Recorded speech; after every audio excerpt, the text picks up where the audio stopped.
Hello friends, welcome to my channel. இன்றைக்கி நாம் பார்க்க போகிற கதை என்னென்னா மயிலின் கருணை. ஒரு காட்டில் ஒரு மயில் வாழ்ந்துட்டு வந்தாங்க.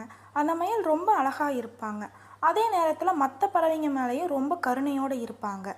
ஆனால் மயிலோட அழகை பார்த்த மற்ற பறவைகள் இந்த மயிலெல்லாம் இப்படி தான் இருக்கும் அப்படின்னு சொல்லி அவங்களே முடிவு செஞ்சுக்கிட்டாங்க.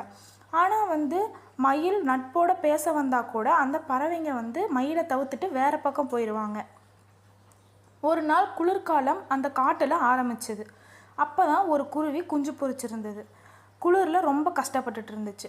தன்னோட குளிரையும் தன்னோட குஞ்சுகளோட குளிரையும் எப்படி போக்குறதுன்னு தெரியாமல் கஷ்டப்பட்டுட்டு இருந்துச்சு அந்த குருவி. அப்போ தான் அந்த அழகான மயில் அங்கே வந்துச்சு. குளிரில் கஷ்டப்படுற குருவியையும் அதோட குஞ்சுகளையும் பார்த்து மயில் ரொம்ப வருத்தப்பட்டுச்சு. உடனே தன்னோட தோகையிலிருந்து சில இறகுகளை பிச்சு குளிருக்கு இதமாக குருவியோட குஞ்சுகளுக்கு போத்தி விட்டுச்சு. மயிலோட தோகை நல்லபடியாக குருவியையும் குஞ்சுகளையும் குளிரிலிருந்து காப்பாத்துச்சு.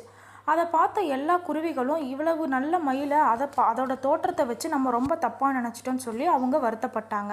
அன்னையிலிருந்து குருவிகளும் பறவைகளும் மயில்களும் ஒற்றுமையாக அந்த காட்டில் வாழ்ந்தாங்க. இந்த கதையோட நீதி என்னென்னா, ஒருத்தரோட தோற்றத்தை வச்சு ஒருத்தர் நல்ல வரணும், அதே தோற்றத்தை வச்சு அவங்க கெட்ட வரணும் நம்மளே முடிவு செய்யக்கூடாது. இந்த ஸ்டோரி பிடிச்சிருந்தா சப்ஸ்கிரைப் பண்ணுங்கள், பக்கத்தில் இருக்க பெல் ஐக்கானை கிளிக் பண்ணுங்கள்.